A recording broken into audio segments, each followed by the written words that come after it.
What's up, guys? It's XRAYZ and welcome to Behind the Horror Declassified. This is episode 2, Nero's Life of Deceit. Now, anyways, guys, so today we're actually going to be talking about a character and not so much a map. So hopefully you guys do enjoy this episode. A lot of research and time went into making this one, so if you guys enjoyed it, as always, leave a like, leave a favorite. Let's try to shoot for 800, maybe even 1,000 likes.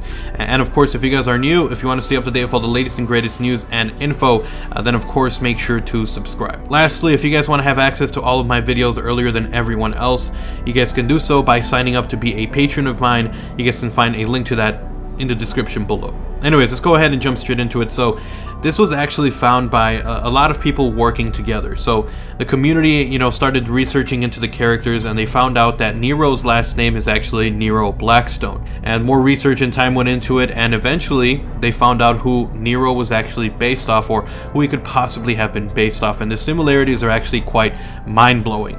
So let's go ahead and jump straight into it. So first of all, we found out that Nero's last name was Blackstone. You can find this through a ton of different stuff, and I think even the website itself, there was some points where they mentioned his name. And so if you look at Blackstone, that's actually a famous magician from the World War II era. So Harry Blackstone was actually a famed stage magician and an illusionist of the 20th century. Blackstone was born Harry Booton in Chicago, Illinois, where he began his career as a magician in his teens and was popular through World War II as an entertainer.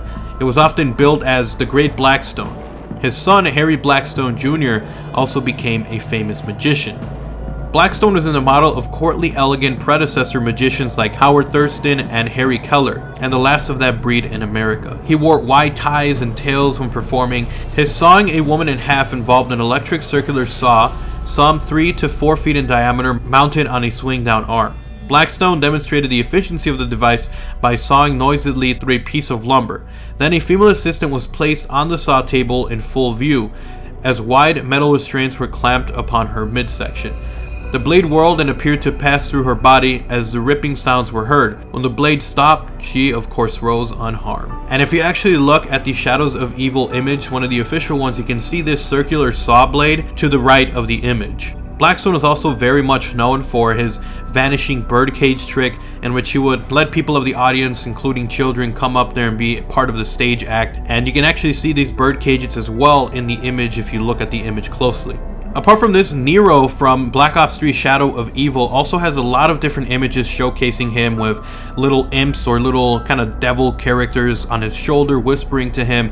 And it's actually something that was brought as well from Blackstone. There were a lot of posters that Harry Blackstone would use where he was being whispered at by some sort of imp or some sort of devil or some sort of satanic kind of creature, and you can see these images on screen. And these were also something that was very popular among Harry Keller along with Thurston. And this is actually why, when you see some of the images for Nero, you can also see that he has this little imp with this little staff as well whispering into his ear. Again, all of this coming back from other magicians like Keller, like Thurston, and of course Blackstone, who was the big inspiration. Now, because Harry Blackstone was so popular, he actually ended up becoming more than just that. He started becoming a bigger than life character, and he started making appearances in radio shows and even in comic and novels. So one of the big ones was called Blackstone the Magic Detective. But as you guys can see, we have obviously one of them which is probably just a coincidence, but one of them is you have Blackstone kind of tied up and there's an octopus-like creature with a lot of tentacles, very similar to Shadows of Evil.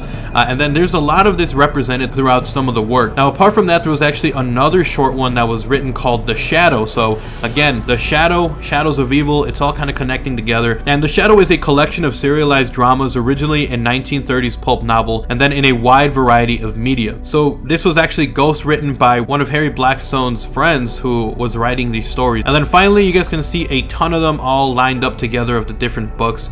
We don't know if maybe some of these are going to appear in Shadows of Evil, but there's a look at most of the Shadow of Evil magazines. And then finally, another one of these alter egos or kind of fictionalized characters for Harry Blackstone was a character called Harry Blackstone Copperfield Dresden, who is a fictional detective and wizard. He was created by Jim Butcher and is the protagonist of a contemporary fantasy series, The Dresden Files. The series blends magic and hard-boiled detective fiction. Harry Dresden is a wizard who works as a supernatural private investigator in Chicago, dealing with paranormal crimes and consulting for the Chicago Police Department. He is named after 3 different stage magicians: Harry Houdini, Harry Blackstone Sr., and David Copperfield. I want you to focus also on here on just the big use of kind of rituals and stuff like that. We have the creature who's kind of satanic looking, and then in the other picture we also have the kind of circle or ritual just to his back, which is somewhat similar to the image you guys can see, which is an official image of Shadows of Evil. So anyways, that is a little bit of information on who Nero Blackstone is actually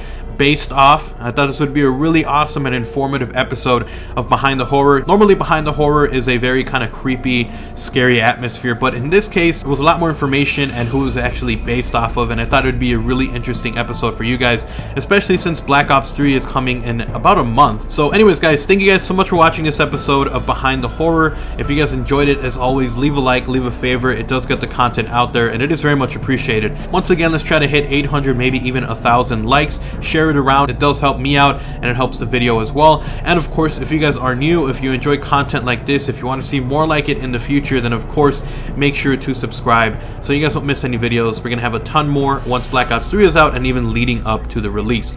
But anyways guys, I'll see you guys next time. Like, comment, subscribe. Make sure to check out my Patreon page if you guys want to have access to my videos earlier than everyone else. Link in the description below. And of course, if you want to talk more zombies, then the best place to do so is on Twitter. Anyways, I'll see you guys next time. Peace.